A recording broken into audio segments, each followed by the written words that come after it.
Welcome to Stuff You Missed in History Class, a production of iHeartRadio.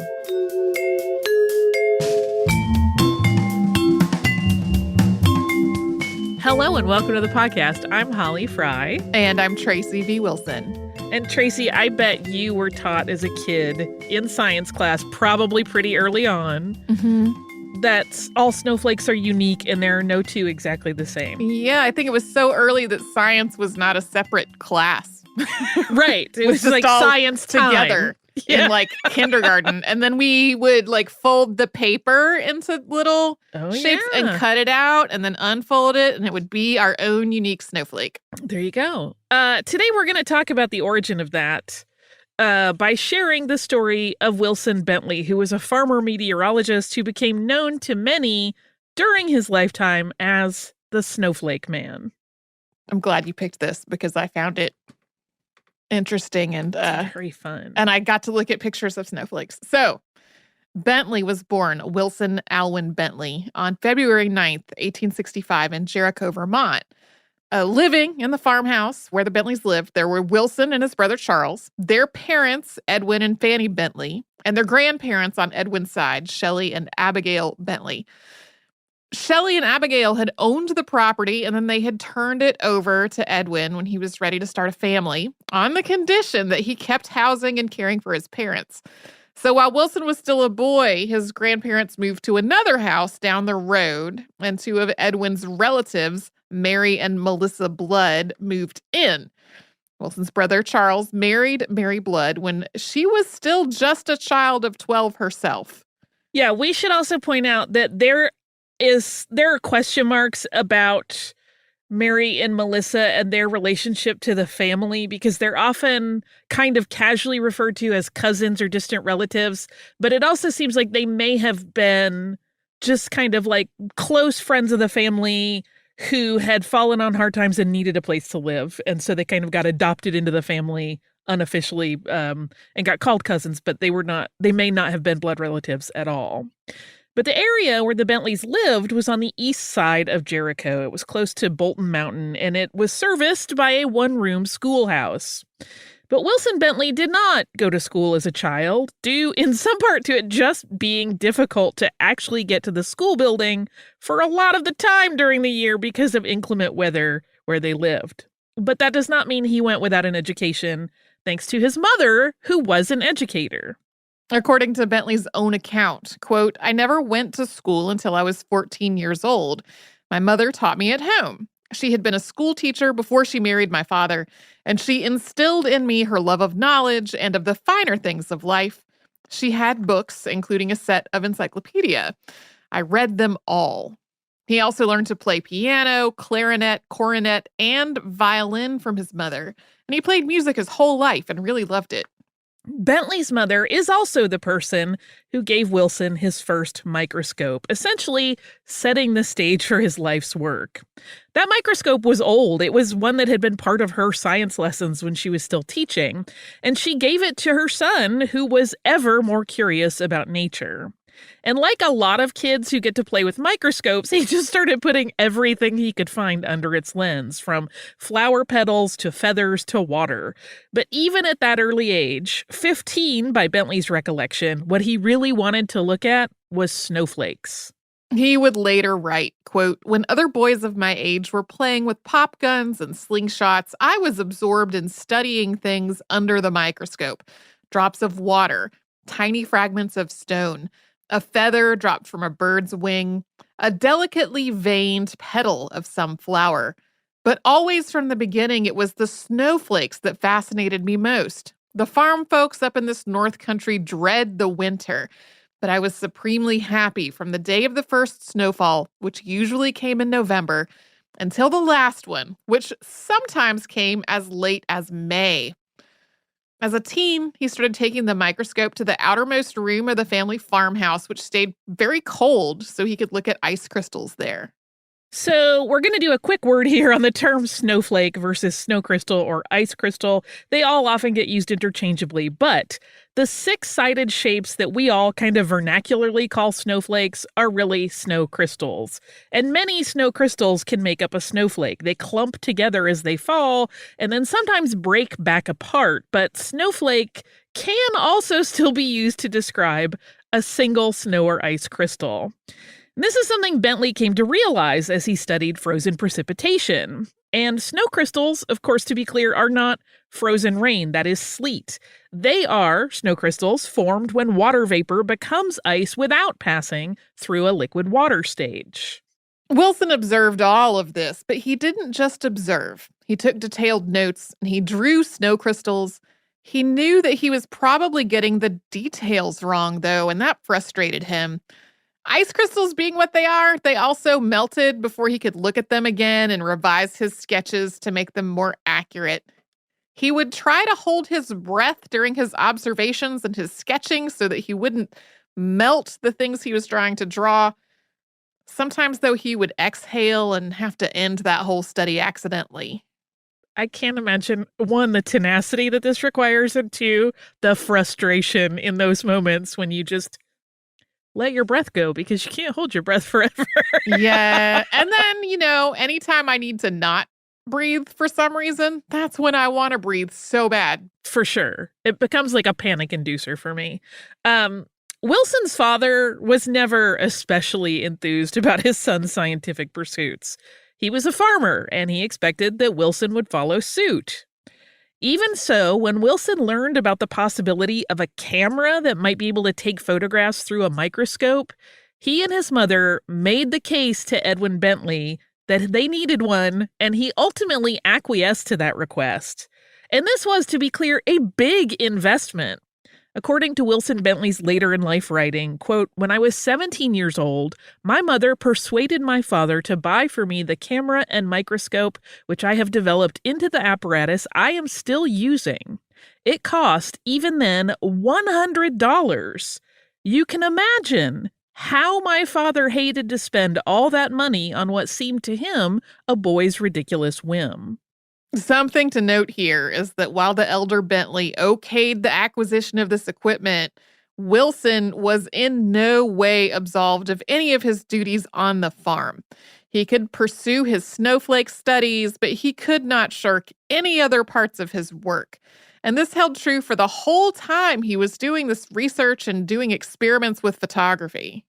But Wilson Bentley was still a teenager at this point. He had never taken a photograph in his life when he had this new camera, and his work with the microscope was largely self-directed with some pointers from his mother. If you have ever gotten really, really excited about a new technology or a hobby and bought a bunch of expensive equipment only to realize you have no idea what to do with it, you are kind of where Wilson Bentley was in the early 1880s. I'm just going to say, I don't know what that's like at all. I was just thinking about how I have a little point and shoot camera that has all kinds of settings that I thought I was going to learn how to use them all, and I've learned none of them. I just use the automatic one, which at this point is effectively the same as my phone. See, this made me think of when I got my embroidery machine and then was like, I need a bunch of software to do custom designs. And then I was like, okay, now what? Slowly, you figure it out. Although he may have been initially overwhelmed and probably disheartened by a lot of disappointments early on, he kept at it. He worked through trial and error to figure out how the camera worked and how he could actually take photos of microscopic things. Because he approached it this way, though, he started to understand the camera and his microscope and the behavior of the ice crystals with incredible depth of expertise. He figured out a way that he could collect the snow crystals on a blackboard outside and then move inside carefully with the ones he had collected. And then he used a chicken feather, something that was very abundant on the farm, to very carefully move the snow crystal that he wanted to look at onto a plate and under the microscope. One of the problems was simply a matter of size, not of the snowflakes, but of the camera. The camera that Bentley had purchased was a bellows camera. That's one of the ones that has like an accordion between the lens part and the back part, if you're having trouble visualizing it. He had to position the microscope at one end and then step around to the other side of it to see through the viewfinder. But if he was looking through the camera and needed to focus the microscope, he could not do both of that at the same time. The length of the bellows was longer than the distance of his arm that he could reach. So to solve that problem, Bentley came up with a way to attach the fine focus mechanism of the microscope to a wheel and pulley that he could manipulate from the other end of the camera while still seeing the image. It's pretty ingenious. His first successful photomicrograph was made on January 15th, 1885, during a snowstorm. Bentley, who was just shy of his 20th birthday, was elated. And he later wrote of that moment, quote, "The day that I developed the first negative made by this method and found it good, I felt almost like falling on my knees beside that apparatus and worshiping it. It was the greatest moment of my life." The first picture of a snowflake had been made. It had taken Bentley 4 years to figure out exactly how to do it. So most people would probably want to scream about that kind of achievement from the rooftops, but Bentley was not like most people. We'll talk about when he decided to share his photomicrograph work after a quick word from a sponsor.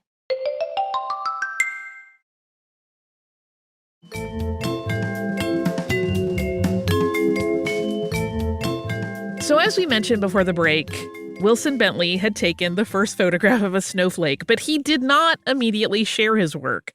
Not even close. It was another 13 years before anyone even heard about it. But during those 13 years, he was incredibly busy. He worked during that time to capture more images, more than 400. But he also started composing a data record of not just the ice crystals he had observed, but also meteorological data like storm severity and timing, trying to see if there was a pattern that would link the characteristics of the ice crystals he observed with the nature of the storm that had delivered them. And he was really doing this, it seemed, just out of sheer curiosity and enthusiasm for it. He didn't think he was doing anything that was especially groundbreaking and kind of presumed that anything he found had already been studied by scientists and scholars. And he certainly wasn't making any money at it. He just loved it. This level of devotion to something with no bigger plans for the pursuit may seem odd. It certainly did to people who knew Wilson. He was generally considered odd or eccentric by pretty much everyone. One story told by a fellow villager was that as a prank, a bunch of boys switched the wheels on Bentley's buggy so that the front wheels were the big ones and the back ones were small instead of the normal way, which was the other way around.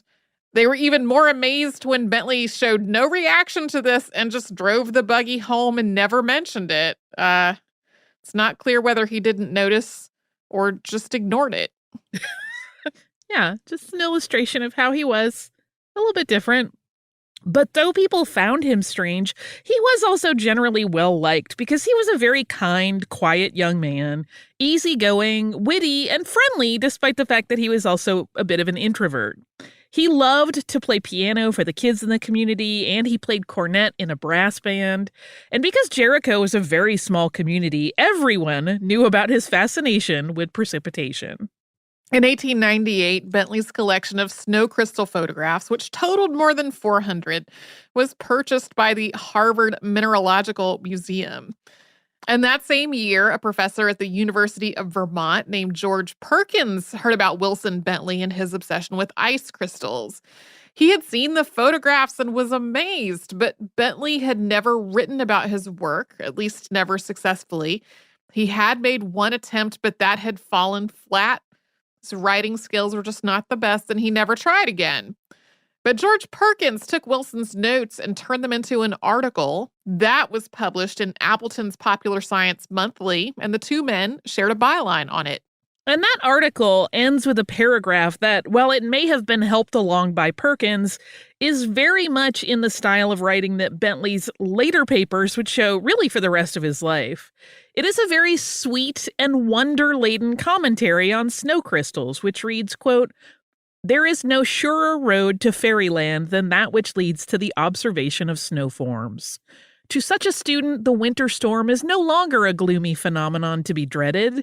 Even a blizzard becomes a source of keenest enjoyment and satisfaction, as it brings to him from the dark, surging ocean of clouds forms that thrill his eager soul with pleasure."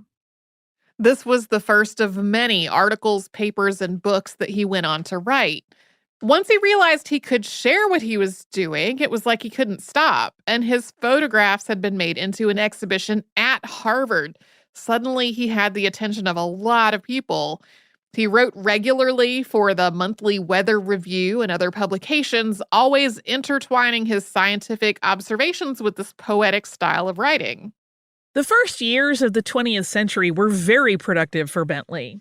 In 1901, he published an article titled 20 Years Study of Snow Crystals that established a lot of ideas about snow and ice that were way ahead of their time. One of the most significant aspects of its contents was Bentley's observation that in all of the snow crystals he had observed, he had never seen two that were alike. He also stated that in his observations, the western and northwestern areas of storms produced the most perfect crystals. He also explained how he had come to the conclusion that conditions aloft were more important and influential to the formation of snow crystals than conditions closer to the Earth. That same year, Bentley had an exhibition of his photographs at the Pan American Exposition in Buffalo, New York. Then just a month later, his work was featured in the Quarterly Journal of the Royal Meteorological Society in England. So you may be wondering, what does a person this obsessed with weather-created ice crystals do when it is too warm for those to form? He studies precipitation in its liquid form, it turns out. At least that's what Bentley did. Just as he had wondered what caused ice crystals to form in snow, he started investigating how rain actually formed in 1898.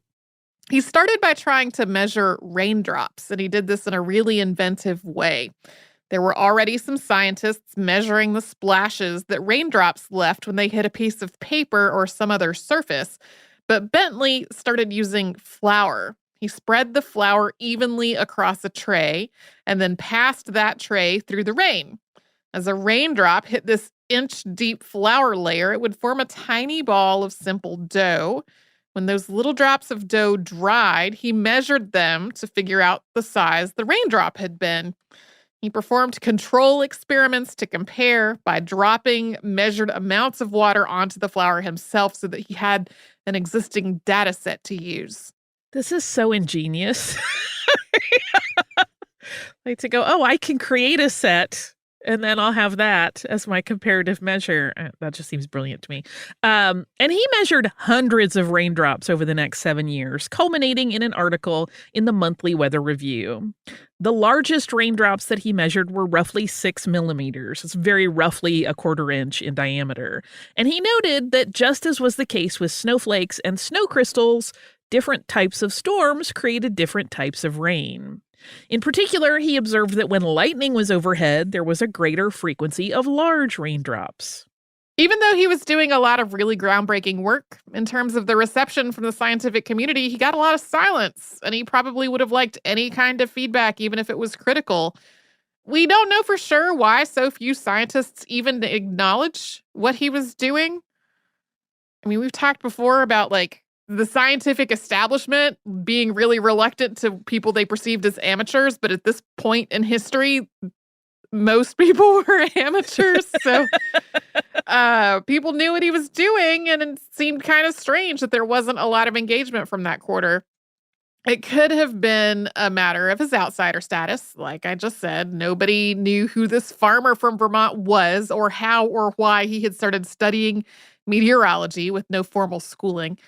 Biographer Duncan Blanchard theorized that it could also have been the way that Bentley wrote about his work was not always really scientific in its tone. It really retained the wonder and the delight that Bentley felt for the natural world. And that may have led to it not being taken very seriously. But because of that, he was really forging ahead in an understanding of his subjects with no collaborators. He was breaking this new ground by himself, even though nobody else was really watching. And here are a couple more examples to illustrate what we're talking about when we say that Bentley wrote about his work in ways that were decidedly unlike the scientific community. In an article that he wrote for Technical World in 1910, it opens with the lines, quote, "What magic is there in the rule of 6 that compels the snowflake to conform so rigidly to its laws? Here is a gem-bestrewn realm of nature possessing the charm of mystery, of the unknown, sure richly to reward the investigator." It's very sweet, not super scientific sounding. And he ended that same article, which was titled Snow Beauties, by writing, quote, "Indeed, it seems likely that these wonderful bits of pure beauty from the skies will soon come into their own and receive the full appreciation and study to which their exquisite loveliness and great scientific interest entitle them." Even a more technical article that Bentley penned in 1922 to explain his photographic process gets a bit flowery. Quote, "Every snowflake has an infinite beauty, which is enhanced by knowledge that the investigator will, in all probability, never find another exactly like it.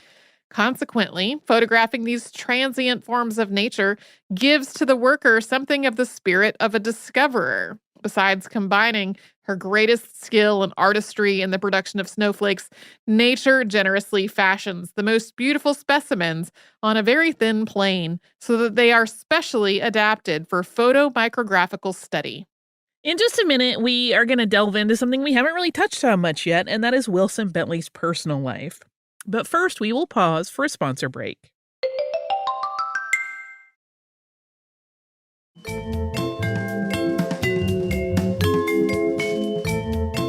As Wilson Bentley was doing all of this research and writing, he was still also working the family farm.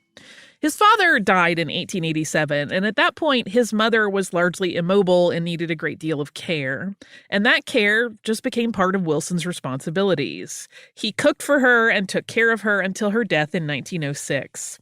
His brother Charles, after a brief foray into growing oranges in Florida that ended in disaster with a freeze, had also returned to Vermont and helped run the family farm after that point. And the farmhouse had basically been split into two years earlier when an addition had been made after Charles and Mary got married.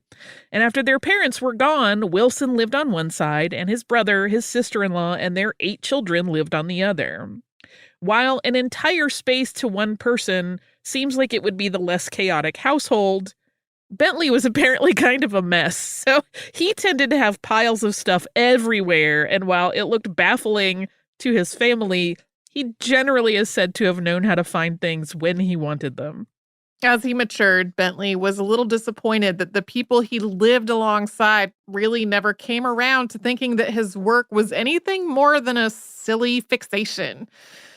It appears from his writing that he had always really hoped that the people of Jericho, Vermont would see and understand that his efforts had real merit. Quote, "Years ago, I thought they might feel different if they understood what I was doing. I thought they might be glad to understand, so I announced that I would give a talk in the village and show lantern slides of my pictures. They are beautiful, you know, marvelously beautiful on the screen. And when the night came for my lecture, just 6 people were there to hear me. It was free, mind you, and it was a fine, pleasant evening, too, but they weren't interested." Bentley stopped writing for scientific publications in 1915 after a very lengthy article for Monthly Weather Review had been rejected. He continued to take snow crystal photos, though, including photographing 338 snow crystals over the course of 19 snowstorms in the year 1919. But then in the fall of 1920, Bentley had an explosion of press coverage and he got the nickname the Snowflake Man. This started with an article in the New York Tribune that covered his lifelong career in examining and documenting snow crystals. Another write-up, this one in the Boston Herald, followed shortly after that. Then another in Leslie's Weekly, and then one in the Boston Globe. The world seemed to be remembering Bentley after having forgotten him for a few years, and this time he was clearly in the spotlight. He sort of turned into an overnight sensation. But this was all based on work that he'd been doing for 35 years at this point. Yeah, it reminds me of that thing where, like, anybody, like a writer, will suddenly have a hit book and people will be like, what's it like to be an overnight sensation? And they're like, I don't know. It's the same thing. To him, it was always just work, work, work. He also started to become kind of more of a science communicator for the masses. He started writing for non-scientists and people with curious minds who just wanted to understand the natural world. He was essentially writing for people just like himself. And his work continued to grow in popularity as a consequence, and soon he had articles in the New York Times, National Geographic, and Popular Mechanics. Eventually, this work turned into a lecture tour. While the folks of Jericho, Vermont may not have wanted to see Bentley's slides and hear him talk about snowflakes and raindrops, it turned out that a lot of other people did.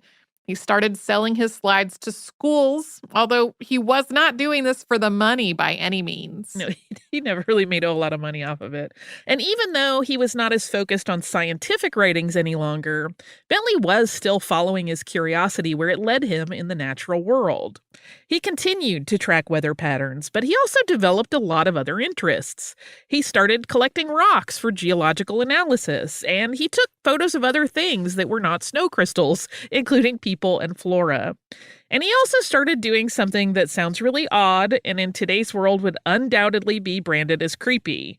He started cataloging smiles, particularly girls' smiles. So he would talk to girls that he met on the street if he thought they had what he called a, quote, charming smile. And he seemed fascinated by the same thing in smiles that he was fascinated about snowflakes. No two are alike. So this is where we get to the squirrely part. That smile thing is odd. But there were also people who thought his affinity for the company of kids rather than adults was also odd. We mentioned that he loved to play music for kids, but he also did things like build them tree forts and take them fishing. Sometimes he would take some of them to Burlington to go to the movies, particularly girls. This definitely got some tongues wagging about whether this was appropriate or not. Biographer Duncan C. Blanchard interviewed some of the kids many years later as adults, and they defended Bentley as being excited to teach kids and to spend time with them because they had the same enthusiasm for things like nature and discovery that he did. He had enjoyed the nieces and nephews that lived on his brother's side of the farmhouse, and as they grew up, he seemed to take on a sort of uncle role to other kids in Jericho. Yeah, that's one of those things that comes up and nobody really has any, like, there was gossip and there were people that were like, no, that's baseless, but we really have no idea if there was anything weird. But throughout the years, he gained more recognition, and he was always really ceaselessly generous with anyone who wanted copies of his slides. In one exchange in 1923, a woman named Charlotte Bean sent him $3 in a letter asking for photos, and he sent 60 of them, along with a letter back in which he told her, quote, "It was generous of you to tell me how much you enjoy the snow, etc. photos, for it gives me pleasure to learn so many are enjoying them." As the photos gained a wider audience and wider recognition for their beauty, he also got to see that they directly inspired other creators. In his own words, he saw them used, quote, as models for designs in public schools and in schools of art. They are used for designs, for interior decorators, for wallpaper, for silk, doilies, china, any number of things. Even though he had not initially been recognized for his work, at least from the science side of things, that started to shift as he traveled and shared his thoughts on meteorology and gained a greater following. Then came a not insignificant gesture in recognition of those years of work, and that happened in 1924. That year, he received a grant from the American Meteorological Society, the first research grant that organization ever issued. In 1930, an effort began to preserve Bentley's work with snowflakes in a book. A physicist named Dr. William J. Humphreys, who worked for the U.S. Weather Bureau, initiated the project after having received requests for such a book over the years from people who had become familiar with the work of the Snowflake Man. Humphreys started a fundraising endeavor to get the financial needs for the publication squared away. And once the money was secured, which it was pretty quickly, there was one donor who pretty much covered the majority of it. It was then on Bentley to actually put the book together. And he went through his years of snow and ice crystal research and all of his many slides of snow crystals, dew, and frost. And he wrote about the ways he had classified such things and what sorts of weather phenomena could be linked to various kinds. He finished this project in mid-1931, and the book, titled simply Snow Crystals, was published in November of that year. W.J. Humphreys wrote the preface. After receiving his author copies, Bentley wrote to Humphreys, quote, "I received 3 copies of our book Snow Crystals the day after Thanksgiving, and I am delighted with it. The text seems to me perfect, and the halftones are superb." The second week of December 1931, just a couple of weeks after holding his book in his hand for the first time, Wilson Bentley was too sick to get out of bed. He waved off the concerns of his family, saying that he would be fine, but his condition quickly got worse. Another week passed, but then Bentley's nephew called a doctor. At that point, it was too late. He had pneumonia. Wilson Bentley died 2 days before Christmas, 1931, at the age of 66. According to coverage of his funeral in the St. Albans, Vermont Daily Messenger, quote, "Mount Mansfield and its foothills, where Mr. Bentley had taken literally thousands of photographs of snowflakes, were blanketed in snow. The sun shone brightly from a perfectly clear sky." It was estimated that 75 people attended Bentley's funeral service.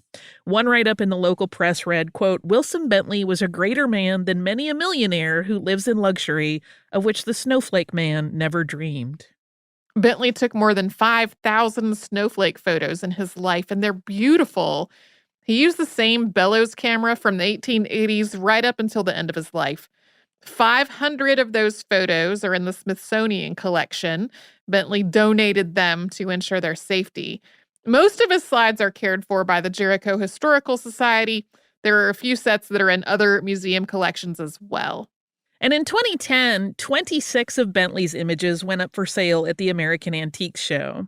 10 of them were snowflake photographs. Remember, he didn't only take photos of snowflakes. And those snowflake photos were priced at nearly $5,000 each. This would have undoubtedly been quite a surprise to Bentley, who once noted in his life that he had made about $4,000 in total for all of his snowflake work, and that he had spent about $15,000 doing it. You can also still buy Bentley's book, Snow Crystals. You can, and it's beautiful. Do you have some listener mail to take us out? I do. This is from our listener, Margaret, who writes, "Hi, Holly and Tracy. I just finished your Saturday classic about Walter Potter, and I loved the Field Museum shout-out.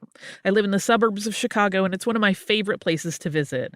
I have always thought the placement of the Tsavo lions was interesting. They're basically under a staircase, fully visible, but sort of out of the way, like even the other exhibits are afraid of them. I went to college downtown, and one of the extra credit assignments I got in an anthropology class involved going to the field and taking pictures with a bunch of specific artifacts. However, the TA who selected the artifacts was going off an old visit or something because, despite the multitude of animals, he picked a bird that was nowhere to be found. One of the artifacts we did find is the bust of an Egyptian queen who looks exactly like Michael Jackson. And Margaret attached a picture so we could see. That's accurate. I haven't been there since the pandemic, she writes, but I'm eager to go back to see the space they've made for Sue, famous for being the most complete T-Rex skeleton ever found. She graced the main hall for years, but was recently replaced by a replica of a much larger dinosaur. Sue moved upstairs near the other dinosaurs, but was still given her own special area. I hope you have a nice holiday season. Thank you for helping keep me sane. I work retail, but in a mostly office capacity, so I turn on podcasts when I'm going to be in here a while, and yours is the first one I check for new episodes." Margaret, thank you so much for this. I always love hearing about people's love for the field because it's one of my favorite museums. I was a little bummed I went to Chicago in that magical sort of, I feel like there was a part of the calendar in parentheses where it seemed like things were getting much better for a minute. And I went there to see my best friend, and we did not make it to the field that trip. And I was like, oh, I'll come back in a couple months. And I have not been back. So, but I cannot wait to go back because I desperately love that museum. If you would like to write to us, you can do so at historypodcast@iheartradio.com. You can also find us on social media as Missed in History. And if you would like to subscribe, you can do that on the iHeartRadio app or wherever you listen to your favorite podcasts.